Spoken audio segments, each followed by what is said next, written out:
So hello students, कैसे आप लोग सब? आप लोग ठीक होंगे? Once again welcome to my channel MZQ classes for class 10 and 10, and now we're going to start commercial studies of class 10, a new chapter named consumer protection. Okay, so in this chapter तुम लोगों को पहले class 9 में जब economics पढ़ाते थे तो इसमें यही चैप्टर आया था कंज्यूमर अवेयरनेस के नाम से। तो अगर और जब हम पढ़ाया भी था तब भी तुम लोगों को बोला था कि वो चैप्टर पढ़ दो क्योंकि क्लास 10 में कॉमर्स में ये आएगा। ठीक है, तो आई होप तुम लोगों ने पढ़ लिया होगा क्लास 9 में। ठीक है, क्लास 10 में भी सेम है लेकिन कुछ कुछ डिफरेंसेस है। ठीक है, कुछ कुछ अलग अलग टॉपिक्स आया है तो बस तुमको वही में ध्यान देना है और बाकी सब सेम है। ओके, अगर तुम लोग नहीं पढ़े हो क्लास 9 में क्लास 10 में पढ़ लो क्योंकि ये जो चैप्टर है तुम्हारी ज़िंदगी के लिए भी इंपॉर्टेंट है। ओके, क्योंकि कंज्यूमर प्रोटेक्शन, क्योंकि जहाँ जहाँ तुम सामान खरीदोगे वहाँ तुम भी हो सकता है कि एक्सप्लॉइट हो जाओगे। So for that reason you have to know what's your rights, क्या क्या तुम्हारा इंपॉर्टेंस है। ठीक है, एक्सेट्रा। तो हमने जो पढ़ने वाले हैं, ठीक है, उसको याद रखना कि ये चैप्टर जो है तुम्हारी ज़िंदगी भर के लिए यूजफुल है। Okay, so first of all what is the meaning of consumer exploitation? क्या मतलब होता है? देखो, कंज्यूमर एक्सप्लॉइटेशन का मतलब हुआ कि कंज्यूमर को धोखा देना। अब धोखा देने से तो बात याद आ रहा है, मगर छोड़ हटाओ, हम लोग को अपना काम में फोकस करना चाहिए। तो देखो, कंज्यूमर को धोखा देना, तो कैसे धोखा दे सकते हैं? तो यहाँ हम लोग ने डिफरेंट टाइप्स की लिखा है, तो हम लोग जब आगे बढ़ेंगे यहाँ जब आएंगे तो हम लोग पढ़ाएंगे। अभी डेफिनेशन के साथ समझ लो कि कंज्यूमर एक्सप्लॉइटेशन का मतलब होता है कंज्यूमर को धोखा देना। ठीक है, कंज्यूमर को चीट करना। ठीक है, चीट भी करना, जैसे वो करके गई थी चीट वैसे वो। ठीक है, अब रीजंस एंड नीड्स, क्या रीजन है कंज्यूमर प्रोटेक्शन के लिए, क्या क्यों जरूरी है? तो it is the moral responsibility of every business to protect and promote the interest of consumer. देखो, बिजनेस का भी रिस्पॉन्सिबिलिटी होना चाहिए कि आप जो प्रोडक्ट बेच रहे हैं उस पर कंज्यूमर एक्सप्लॉइट ना हो और आप कंज्यूमर को एक्सप्लॉइट करने के लिए अपना बिजनेस नहीं मत बनाइए। ओके, और रिस्पॉन्सिबिलिटी भी है कि आप जो प्रोडक्ट बेच रहे हैं, मान लो कि मेरा MZQ कंपनी है और हम एक बोतल बेच रहे हैं, जैसा कि ये वाला बोतल बेच रहे हैं, तो हम जो डीलर है, जो सेलर है, उसको हम बोले कि तुम इसको जो है 500 में बेचोगे ये वाला बोतल को, लेकिन वो जानबूझ के 600 में बेच रहे हैं, 700 में बेच रहे हैं। ठीक है, तो वो हुआ कि ओवर चार्जिंग कर रहे हैं। तो हम वही बोलेंगे कि मेरा रिस्पॉन्सिबिलिटी है, बिजनेस का रिस्पॉन्सिबिलिटी है कि जो वो प्रोडक्ट बेच रहा है उसका देखना कि वो जो प्रोडक्ट है वो सही दाम बिकाए हो रहा है कि नहीं हो रहा है और उसमें कोई अडल्ट्रेशन नहीं हो रहा है। इसमें तो नहीं होगा, इसमें से ओवर चार्जिंग हो सकता है बस। ठीक है, तो ये बिजनेस का रिस्पॉन्सिबिलिटी है। Business are done to earn profit not by exploiting the customer. जैसे तुमको पता है कि हाँ, बिजनेस जो कर रहे हो तो तुम प्रॉफिट कमाने के लिए कर रहे हो, तुम एक्सप्लॉइट मत करो उसको। अपना प्रॉफिट को बढ़ाने के लिए तुम एक्सप्लॉइट मत करो, ये खराब बात है। ठीक है, it is duty of the businessman to supply the proper quality of product. तुम लोगों को बताया कि मान लो कि ये वाला जो प्रोडक्ट है इसको हम अच्छे से बना के, ठीक है, ऐसा कि नहीं किसी यहाँ ढक्कन तोड़ टूटा हुआ है तो हम ढक्कन तोड़ के टूटा हुआ है उसको दिया। ठीक है, सेलर तो ये बोलेगा ना कि ये तो बिजनेस जो कंपनी तो तोड़ के दिया, या फिर सेलर को कंज्यूमर बोलेगा कि देखो ये टूटा हुआ है तो तुम लोग तोड़े होगे। अब सेलर का तो कोई बात सुनेगा नहीं, अगर सेलर हॉनेस्ट है तो। अगर भोला भाला सेलर है तो कोई बात नहीं सुनेगा, लेकिन अगर उसका दिमाग में है कि नहीं मैं एक्सप्लॉइट करना है तो छोड़ ही दो। ओके, तो इसीलिए बिजनेसमैन का काम है कि जो सप्लाई करे गुड्स को अच्छा क्वांटिटी में गुड्स दे, अच्छा क्वालिटी का गुड्स दे। ठीक है, वो मतलब हुआ। अब कंज्यूमर अवेयरनेस का मतलब क्या? अवेयरनेस का मतलब क्या हुआ कि चौकन्ने रहना। तो हम लोग का कंज्यूमर का काम है कि आप लोग चौकन्ने रहो, ठीक है, अवेयर रहो, अलर्ट रहो कि आप लोग एक्सपर्ट मत हो जाओ। ठीक है, एक्सपर्ट मत हो तुम लोग, वो बोलने का मतलब है तुम लोग। ठीक है, देन वी हैव इम्पोर्टेंस कि क्या इंपॉर्टेंस है कंज्यूमर अवेयरनेस का? Protection from exploitation. तुम लोगों को बताया कि तुम लोग को धोखा एक्सप्लॉइटेशन होने से प्रोटेक्शन करता है। अगर तुमको मालूम होगा कि हाँ ओवर चार्जिंग कर रहा है या अडल्ट्रेशन है, या तुमको नॉलेज होगा कि मान लो कि तुमको कुछ खराब प्रोडक्ट दे दिया, मान लो कि ये बोतल तो नहीं बोल सकते, एप्पल मान के चलो उसमें अडल्ट्रेशन हो गया केमिकल में, या दूध मान के चलो, दूध में सबसे ज़्यादा ही होता है। तो अब मान लो कि अमूल है, अमूल का हर दूध जो है, मान के चलो फॉर एग्जाम्पल अमूल का हर दूध में अडल्ट्रेशन हो रहा है, तो हर दूध में जो अडल्ट्रेशन हो रहा है तो तुम जाके कंप्लेन लिखा सकते हो। ठीक है, 3 टायर्स, ठीक है, 3 टायर्स में मतलब कि CCPA निकाला है, ठीक है, तो वहाँ जाके तुम कंप्लेन कर सकते हो। कि अमूल का दूध आ रहा है, इसके वजह से मेरा जो फैमिली है डिफेक्टेड हो गया है, तो हमको इसका बदले में कुछ पैसा दो, ये प्रोडक्ट को चेंज करके दो, मतलब कि रेमेडीज में लिखा हुआ है। ठीक है, अगर वो तीनों कोर्ट बात नहीं सुना, तीनों फॉरम बात नहीं सुना, तो तुम डायरेक्ट सुप्रीम कोर्ट जाओ, तब जा सकते हो। लेकिन पहले तुम अगर तुमको फर्स्ट फॉरम में जवाब मिल गया तो ठीक है, अगर फर्स्ट फॉरम में मिल गया तो अगर तुम सेटिस्फाई नहीं हो उसका आंसर है तो सेकंड में जाओगे, फिर सेकंड से भी खुश नहीं तो थर्ड में जाओगे, अगर थर्ड से भी खुश नहीं तो तुम सुप्रीम कोर्ट जाओगे। ठीक है, and it's free, okay free है, थोड़ा बहुत चार्जेस लेगा बस, वो बात अलग है। ओके, चार्जेस लेगा। फिर है कि इन्फॉर्म डिसीजन मेकिंग, तो कंज्यूमर का काम है कि हर इंफॉर्मेशन लेना, प्रोडक्ट का क्या किससे बना है, क्या इंग्रेडिएंट्स यूज़ किया गया वगैरह वगैरह, सब चीज़ जानना ज़रूरी है। ठीक है, ताकि जो जब कंज्यूमर कंज्यूम करे तो वो लोग को अफेक्ट ना करे, बैड इफेक्ट ना पड़े इसको। ठीक है, फिर आता है सिक रिड्यूसर एंड कंप्लेंट रिजोल्यूशन। तुम लोगों को भी बताया ना, अगर तुम देखे कि ये प्रोडक्ट डिफेक्टेड है तो तुम कंप्लेन करो, ये उसका आंसर निकालो, सोल्यूशन खोजो। ठीक है, कैसे? पुलिस में भी तुम कंप्लेन कर सकते हो। ठीक है, अगर तुमको चाहिए, अगर नॉन लोकल है तो लोकल में तो तुम तो कोर्ट नहीं आओगे, अगर बड़ा बड़ा सुपर मार्केट है, हाइपर मार्केट है या बड़ा कंपनी है, then you can go to the court. अगर ऐसा नहीं है तो तुम पुलिस स्टेशन जाओगे, लोकल है तो। Reducing health and safety risk, ठीक है, और इंपॉर्टेंस इसलिए भी क्योंकि वो जो है, जो हेल्थ है हम लोग का, उसको कम कर देगा। अगर तुम्हें जो पता ही रहेगा कि हाँ भाई ये सब कारण है जिसके कारण हम लोग का ये हो जाते हैं, एक्सपर्ट हो जाते हैं, तो तुम लोग को पता है तो उससे तुम लोग क्या करोगे, सामान खरीदोगे नहीं, छोड़ दोगे, बाकी नहीं खरीदेंगे। बस जब वो खरीदोगे नहीं तो उस जो सेलर का उसका सेल डाउन हो जाएगा, तो वो सोचेगा नहीं भाई, जब हम एक्सपर्ट कर सबको पता चल गया, तो वो क्या करेगा, अच्छा प्रोडक्ट बेचेगा, तब तुम खरीदोगे। तो उससे क्या होगा, जब तुम खरीदोगे नहीं खराब प्रोडक्ट, तो तुम्हारा हेल्थ को भी अच्छा रहेगा। ठीक है, और तुम्हारा हेल्थ रिस्क भी कम हो जाएगा। ओके, अब है प्रमोटिंग मार्केट कॉम्पिटिशन। अब देखो क्या क्या होता है ना कि बिजनेस में अपना प्रॉफिट बढ़ाने के लिए ना एक्सप्लॉइट करने लग जाते हैं कि मेरा उसको बिजनेस को मतलब इससे प्रॉफिट होने से, कैसे हो रहा है ये नहीं पता, लेकिन मैं प्रॉफिट होना चाहिए। लेकिन जब कंज्यूमर अवेयरनेस होगा तब बिजनेस का जो है, जो ज़्यादा एक्सप्लॉइट करता है उसका जो सेल्स वो कम हो जाएगा। जैसे मान लो कि कंट्री डिलाइट का भी हाल फिलहाल में हुआ था कि उसको दूध में डिफेक्टेड निकल गया था, दूध खराब, पानी ज़्यादा मिला हुआ, तो उसका सेल डाउन हो गया, ऑटोमेटिक डाउन हुआ। लेकिन अभी थोड़ा इंप्रूवमेंट करके उसका सेल ऊपर हुआ। तुम पढ़ सकते हो, न्यूज़ में आया था, एक बार रीडिंग किया था, देखते नहीं। ठीक है, अब आता है मेथड्स ऑफ कंज्यूमर प्रोटेक्शन। तो बिजनेस सेल्फ रेगुलेशन की, ये जो बिजनेस का हमने पढ़ा था कि बिजनेस का काम है कि every business to protect and promote, अच्छा सेफ्टी होना चाहिए, बिजनेस का काम है यही सब। ठीक है, यही 3 पॉइंट है बिजनेस सेल्फ रेगुलेशन का। कंज्यूमर सेल्फ हेल्प मतलब कि कंज्यूमर अवेयरनेस, कि कंज्यूमर का खुद काम है कि तुम अपने सीखो, कि कंज्यूमर अवेयरनेस करो, सीखो क्या क्या राइट्स है वो सीखो। अगर तुम बाई चांस तुम एक्सपर्ट हो गए, तुम कैसे उसे सोल्यूशन निकालोगे, सीखो वो सब। और कंज्यूमर एसोसिएशंस, तो कंज्यूमर का एसोसिएशन होता है, मतलब कि एक होता है, एक स्कूल टाइप होता है जिसमें तुमको हर चीज़ बताए, कंज्यूमर क्या क्या अवेयरनेस है, क्या क्या राइट्स है, अगर तुम बाई चांस एक्सपर्ट हो गए तो तुम कहाँ कहाँ जा सकते हो, क्या कर सकते हो वगैरह वगैरह पढ़ाता है और किस सिखाता है। एक्सक्यूज मी, जो पढ़ा लिखा नहीं है, जो अनपढ़ होते हैं, मान लो कि 90s और 80s का जो आदमी लोग अभी जिंदा है, तो वो लोग को तो नहीं पता क्या मतलब होता है। अभी जैसे तुम लोग पढ़ रहे हो, जो अभी का जो हाल फिलहाल का जो जनरेशन है, वो लोग को पता है कि कंज्यूमर एक्सप्लॉयटेशन क्या है, क्या क्या कंज्यूमर अवेयरनेस है। लेकिन जो 80-90s में पैदा, वो लोग को तो नहीं मालूम है, तो वो लोग को सिखाने के लिए एक ऐसा इंस्टीट्यूशन खोला गया। ठीक है, गवर्नमेंट रेगुलेशन मतलब कि देखो, पहला हो सकता है कि गवर्नमेंट पॉलिसी निकाला है कि तुम अगर जो कंप्लेन कर सकते हो वो सब, ये हो सकता है। और एक और है, ठीक है, एक और है, just a minute,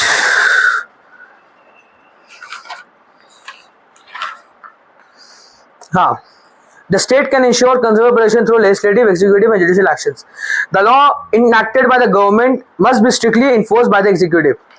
The judicial can play a vital role by emerging as strong agencies with, हाँ, तो गवर्नमेंट रेगुलेशन, अगर मान लो कि जो स्टेट में ज़्यादा एक्सप्लॉयटेशन हो रहा है, तो ज़्यादा एक्सप्लॉयटेशन हो रहा है, तो गवर्नमेंट जो है स्टेट लेजिस्लेटिव, जुडिशरी और एग्जीक्यूटिव से वो सब बंद करा सकते हो, वो सब को यूज़ कर सकते हैं गवर्नमेंट।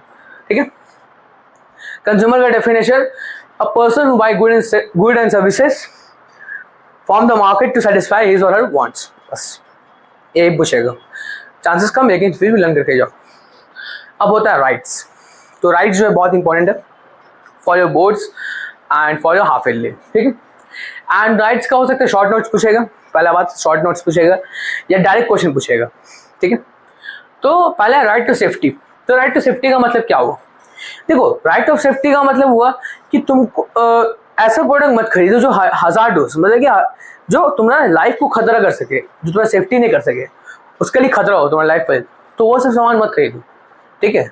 तो इसको बोलते हैं right of safety, right to safety. फिर होता है राइट टू बी इन्फॉर्म्ड। तुमको प्रोडक्ट का हर चीज़ जानना ज़रूरी है। मान लो कि तुम थम्सअप खरीदे, ठीक है, थम्सअप खरीदे। अब थम्सअप में पीछे में इंग्रेडिएंट्स लिखा हो जाता है, कार्बोनेट वाटर है, कितना कलर मिक्स हुआ वगैरह वगैरह लिखा हो रहता है। तुमको जानना ज़रूरी है क्या क्या इंग्रेडिएंट यूज़ किया गया है, कब बना है, कब एक्सपायरी है, ठीक है। हर एक चीज़ प्रोडक्ट के बारे में तुमको जानना ज़रूरी है। और तुम पूछो तो, अगर तुम मान लो कि एक एप्पल वैपल खरीदो तो तुम सेलर से पूछो कि कितना दाम का है, कब कब आया था, ठीक है, कब था, कब बना था, वगैरह वगैरह।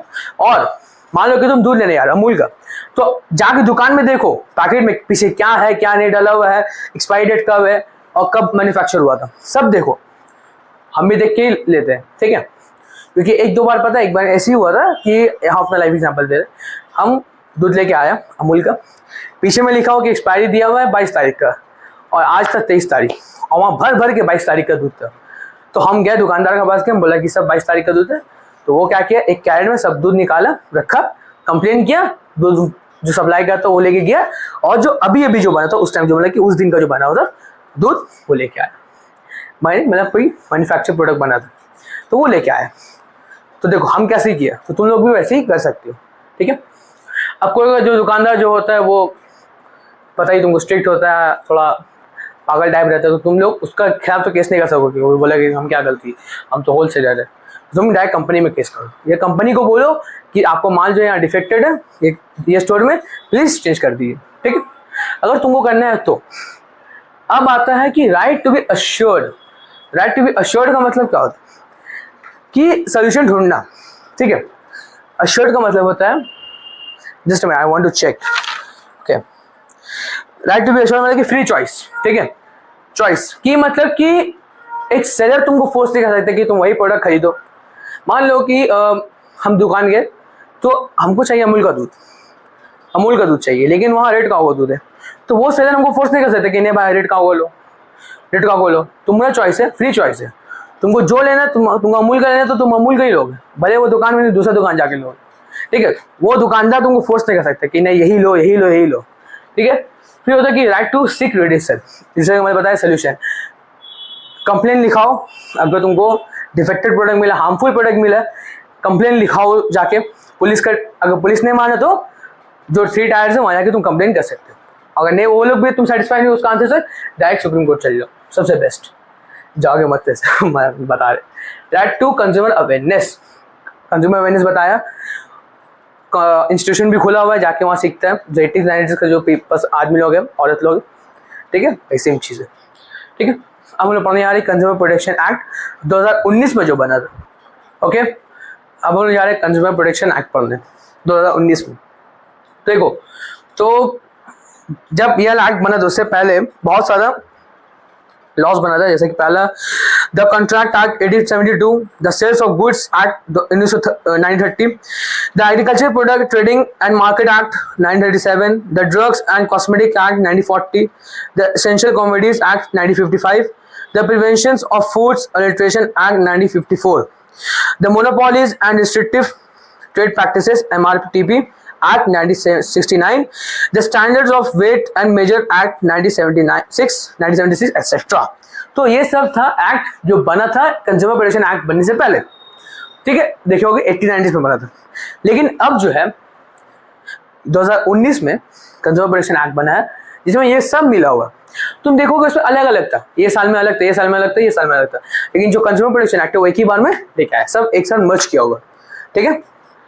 देखो अब उसमें पढ़ेंगे सेलिएंट फीचर्स क्या है, ठीक है। कोई भी 5 पढ़ना है, देखो कंपलसरी तो जरूरी नहीं है बोर्ड्स के लिए, लेकिन फिर भी पढ़ के जाओ, ठीक है, क्योंकि ये साल नहीं आया तो अगले साल आने का चांसेस है, ठीक है, 2027 के आने के चांसेस है, और हाफ ईयरली में तो आएगा ही आएगा श्योर।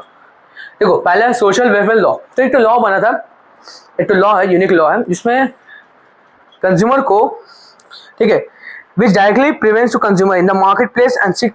हाँ, तो ये एक ऐसा लॉ है जिसमें कंज्यूमर का रिडिसल करने में मदद करता है। अगर कंज्यूमर, एक ऐसा लॉ जिसमें कंज्यूमर डायरेक्टली कंप्लेन कर सकता है, ठीक है, डायरेक्टली कंप्लेन कर सकते हैं और अपना जो रिडिसल है सोल्यूशन ले सकते हैं, ठीक है। वो मतलब प्रोटेक्शन काउंसिल, अच्छा प्रोटेक्शन काउंसिल है, ठीक है, ठीक है, प्रोटेक्शन काउंसिल है मतलब कि स्कूल्स, कंज्यूमर स्कूल्स, ठीक है, स्कूल्स लिख दे रहे हैं हम, ठीक है। तो ये कंज्यूमर स्कूल्स है, मतलब कि जो तुम लोग को बताया था कि जो 80-90s में जो आदमी लोग जिसको पता नहीं था ये सब चीज़, तो अभी जो पॉइंट हो गया बेसिकली वही लोग ही ज़्यादातर एक्सपर्ट हो जा रहे उन लोगों को सिखाने के लिए ये सब इंस्टीट्यूशन खुला हुआ, स्कूल भी इंस्टीट्यूशन खुला हुआ, ठीक है। अब एक ही कवर्स गुड एंड सर्विसेज, मतलब कि ये जो एक्ट है ये गुड्स के ऊपर भी लगता है और सर्विस के ऊपर भी लगता है। अब सर्विस के ऊपर एक्सपर्ट कैसा होता है, तो तुम लोग जैसे कि मान लो कि तुम स्पा कराने गया तो वहाँ ओवर चार्ज कर लिया, जहाँ तक मेरा ख्याल है ओवर चार्ज कर लिया, तो तुम करो एक्सपर्ट, तुम कर एक्सपर्ट हो गए, अब तुम आए कंप्लेन लिखा दो कि भाई हमको एक्सपर्ट कर दिया या फिर कुछ भी वगैरह वगैरह हुआ। और check on unfair trade practices, unfair trade practice मतलब कि एक आदमी तुमको जानबूझ के ज़्यादा प्राइस दे दिया या अडल्ट्रेशन कर दिया, ठीक है, या फिर इंफॉर्मेशन सही से नहीं दिया, ठीक है, तो उसके ऊपर भी चेक करता है। फिर चेक ऑन ओवर्स, ठीक है, चेक ऑन ओवर चार्जिंग, हाँ check on over charging, over charging है, ठीक है, जो डैश दिया तो सही दिखाई भी नहीं दे रहा हूँ, ओवर चार्जिंग, ओवर चार्जिंग, ठीक है, मतलब कि देखता है कि कोई कंपनी या कोई गुड्स में ओवर चार्जिंग तो नहीं हो रहा है। एमआरपी का मतलब क्या होगा, मैक्सिमम रेट प्राइस, उससे ज़्यादा तुम उससे ज़्यादा कोई भी नहीं ले सकता है, जहाँ लिया जा रहा है वो मतलब कि एक्सपर्ट हो गए तुम। तो अगर ऐसा हो रहा है तो तुम कंप्लेन लिखाओ या फिर वहाँ से प्रोडक्ट ही मत लो। अगर तुमको इतना झमेला नहीं लेना कि वहाँ कोड आएंगे वहाँ जाएंगे तो मत खरीदो वहीं से। अगर हर मार्केट में ऐसा है तब तुम जाके कंप्लेन लिखा सकते हो, ठीक है। तो ये मतलब, तो यही पढ़ना है। और सीपीआई का मकसद पूछोगे ऑब्जेक्टिव, तो मतलब वही है कि कंज्यूमर को बचाना, अल्ट्रेशन से, ओवर चार्जिंग से, सबसे बचाना, ठीक है, और सेफ रखना और इन्फॉर्म कंज्यूमर को अवेयर करके रखना। तो यही सीपीआई का, कंज्यूमर प्रोटेक्शन एक्ट का ऑब्जेक्टिव है। एक और एक्ट है जिसका नाम था सीसीपीए, सेंट्रल, हाँ CCPA, central consumer protection act 2000 अच्छा सॉरी इसका था सेंट्रल कंज्यूमर प्रोटेक्शन अथॉरिटी था, सीसीपीए, ठीक है। तो ये खुद सीपीए मतलब कंज्यूमर प्रोटेक्शन एक्ट निकाला था, सीसीपीए एस्टेब्लिश किया था, ठीक है, under section 10 of CPA 2019 with wide power that aim to protect, promote and enforce the right of consumers.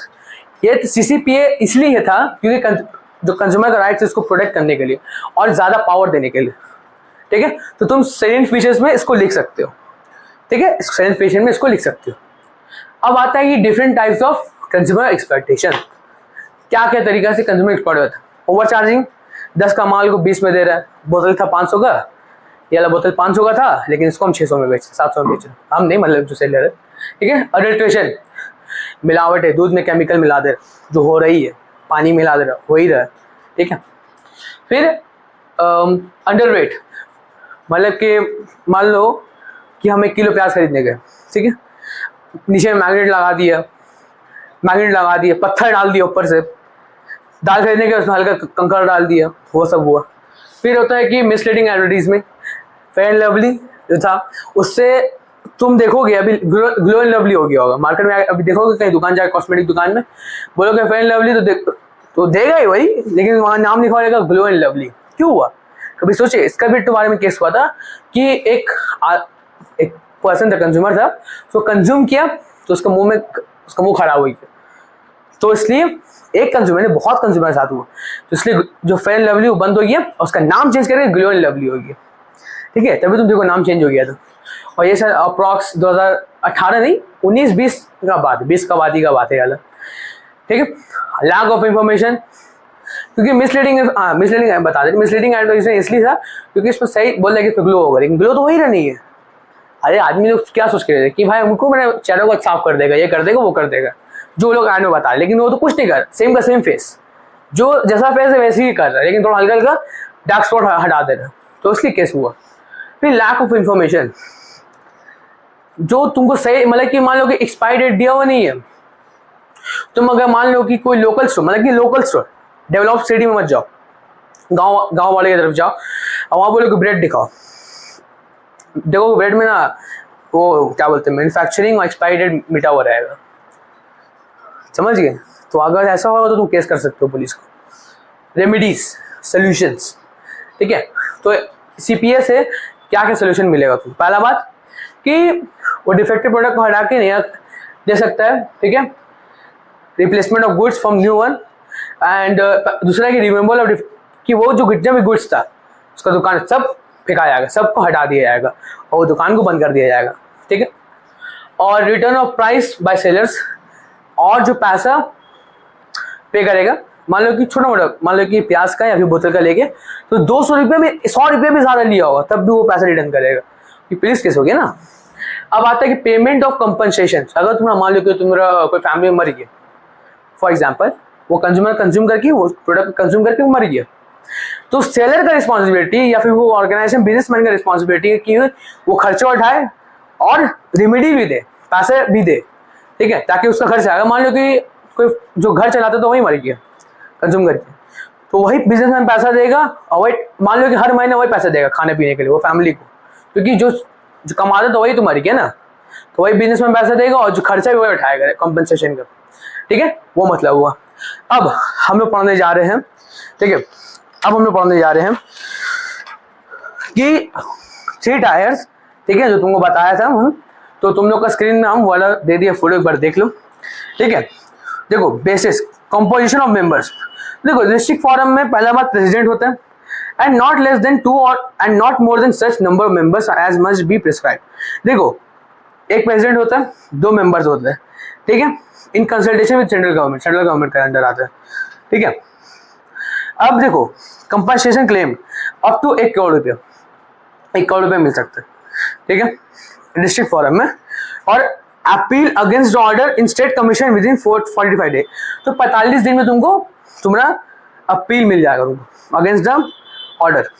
अब स्टेट कमीशन अब आ रहा है, कोलकाता मानी चलो, तो प्रेसिडेंट होगा एक, एंड नॉट मोर देन 4 और not more then number of members, 4 से ज़्यादा नहीं हो सकता है, ठीक है, members.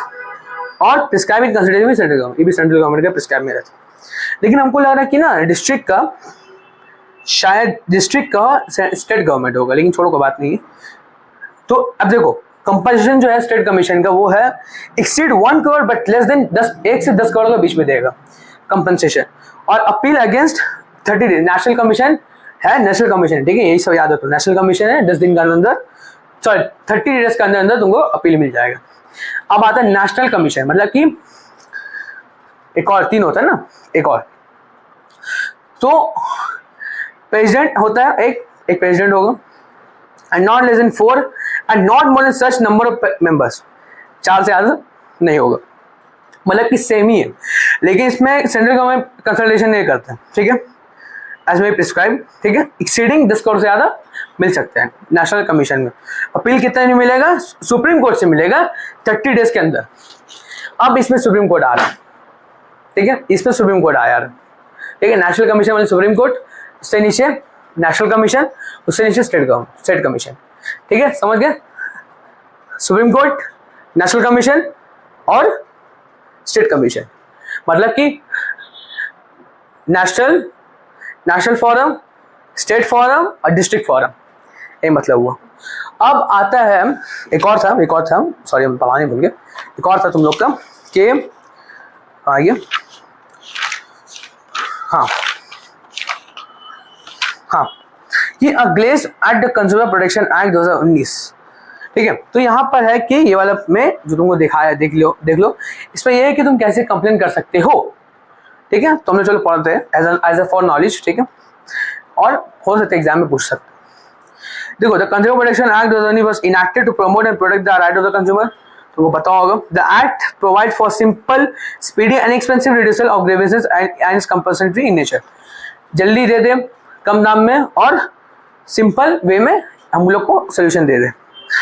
Extended coverage of the act, the act applies for all, जितना भी गुड सर्विस सबको अप्लाई होता है, चाहे वो प्राइवेट हो या पब्लिक हो, या कॉर्पोरेट सेक्टर हो, से अमूल को, who can file a complaint? देखो कंज्यूमर या फिर कोई इसका मान लो एक शायद तो कंज्यूमर या फिर मान लो कि एक सोसाइटी है, ठीक है, एक सोसाइटी है तो उसका जो लीडर होगा वो जाके सब मतलब कि एक लीडर होगा वो जाके भी कर सकता है, ठीक है। और एंड वॉलंटरी कंज्यूमर ऑर्गेनाइजेशन, मान लो कि हम गए कंज्यूमर प्रोटेक्शन एक्ट वहाँ पर कंज्यूमर काउंसिल की तरफ, वहाँ बोले कैसे सब बात है तो हम वहाँ का लीडर जाके बात करेगा, ठीक है।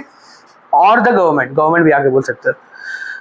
What constitutes a complaint? A complaint in writing should state whether one has suffered a loss due to the unfair or restrictive trade practices. ठीक है? The goods brought are defected. The service mentioned suffer from deficiencies. The trader has charged a price in excess of the price displayed on the goods. ये समझाने की जरूरत नहीं है इसमें, ठीक है?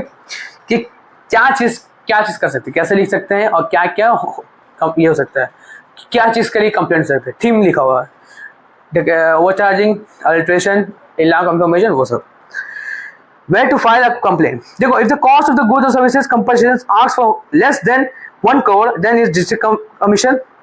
मतलब कि अगर cost of goods and services and compensation asks for less than 1 crore का खर्चा है कंपनसेशन, तो डिस्ट्रिक्ट 10 करोड़ तक है तो नेशनल कमीशन, अगर 10 करोड़ से ज़्यादा है तो सुप्रीम नेशनल कमीशन, हाँ स्टेट, हाँ नेशनल कमीशन, 10 करोड़ से अगर ज़्यादा है तो न्यू दिल्ली, ठीक है। How to file a complaint, तो कैसे तुम कंप्लेंट को लिख कर सकते हो?